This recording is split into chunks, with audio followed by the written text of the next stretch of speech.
हबीब अमनी ने जो ही कहा, अगर आप नबी हैं तो आसमान के चांद को दो टुकड़ा करके दिखा दीजिए।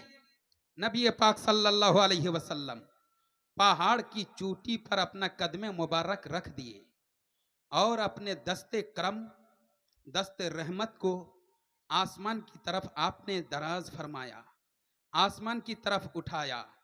चांद को उंगलियों से, नूरानी मुबारक उंगलियों से आपने चांद को इशारा फरमा दिया। जो ही आपने इशारा किया तो आसमान का चांद दो टुकड़ा हो गया। बोलिए सुभान अल्लाह। आसमान का चांद दो टुकड़ा हो गया। अब जब आसमान का चांद दो टुकड़ा हो गया तो रसूल अकरम सल्लल्लाहु अलैहि वसल्लम ने फरमाया, हबीब तुम्हें यकीन हो गया कि और कुछ बाकी है?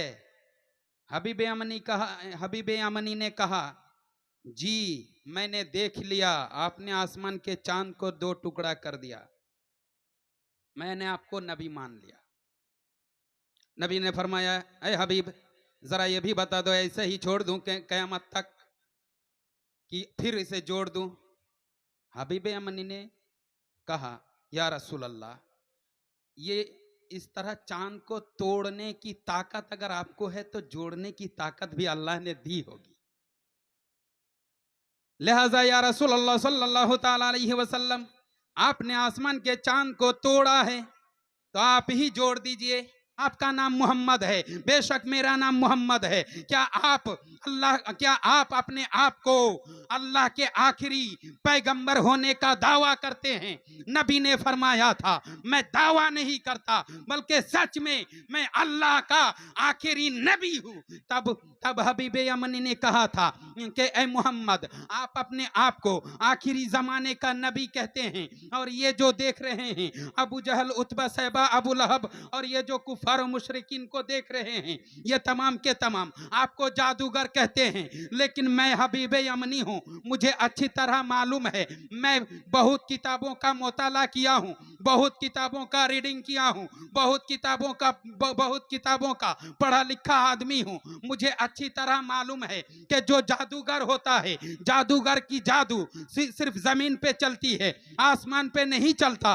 अगर वाकई में आप अल्लाह के नबी है तो क्या आप आसमान के चांद को दो टुकड़ा करके दिखा सकते हैं? नबी ने फरमाया था, बेशक मैं आसमान के चांद को दो टुकड़ा भी कर सकता हूं। बेशक हक है। अब बात बन गई, सवाल पैदा हो गया। हबीब अमनी ने जो ही कहा, अगर आप नबी हैं तो आसमान के चांद को दो टुकड़ा करके दिखा दीजिए। मोहम्मदुर रसूलुल्लाह सल्लल्लाहु ताला अलैहि वसल्लम अबू कुमैस पहाड़ के ऊपर खड़े हुए और आपके साथ बहुत सारे लोग थे। अबू जहल भी वहां मौजूद था और भी बहुत सारे लोग थे। नबी पाक सल्लल्लाहु अलैहि वसल्लम पहाड़ की चोटी पर अपना कदमे मुबारक रख दिए और अपने दस्ते करम, दस्ते रहमत को आसमान की तरफ आपने दराज फरमाया, आसमान की तरफ उठाया। चांद को उंगलियों से, नूरानी मुबारक उंगलियों से आपने चांद को इशारा फरमा दिया। जो ही आपने इशारा किया तो आसमान का चांद दो टुकड़ा हो गया। बोलिए सुभान अल्लाह। आसमान का चांद दो टुकड़ा हो गया। अब जब आसमान का चांद दो टुकड़ा हो गया तो रसूल अकरम सल्लल्लाहु अलैहि वसल्लम ने फरमाया, हबीब तुम्हें यकीन हो गया कि और कुछ बाकी है? हबीब अमनी ने कहा, जी मैंने देख लिया, आपने आसमान के चांद को दो टुकड़ा कर दिया, मैंने आपको नबी मान लिया। नबी ने फरमाया, ऐ हबीब जरा ये भी बता दो, ऐसे ही छोड़ दूं कयामत तक कि फिर इसे जोड़ दूं? हबीब अमनी ने कहा, या रसूल अल्लाह, ये इस तरह चांद को तोड़ने की ताकत अगर आपको है तो जोड़ने की ताकत भी अल्लाह ने दी होगी।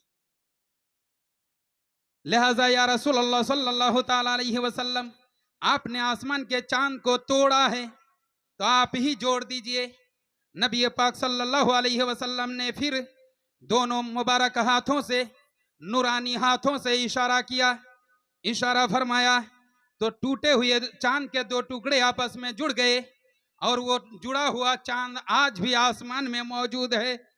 और तमाम दुनिया के देशों के तमाम बड़े बड़े साइंटिस्ट लोग परेशान है, हैरान है, लेकिन उसे मुसलमानों के जरिए से तारीख का पता चल गया है। अब इन साइंटिस्टों ने देखा कि चांद वाकई में टूटा हुआ है। पहले तो माना नहीं, लेकिन जब अपनी आंखों से देख लिया कि चांद टूटा हुआ है, तब इसने माना कि वाकई में इसे टूटा हुआ तोड़ा है, गया है। बेशक। लेकिन अभी भी जिनकी किस्मत में ईमान नहीं है ना, उसने कलमा नहीं पढ़ा है। बहरहाल जिनकी किस्मत में ईमान है उसने ही कलमा पढ़ा है।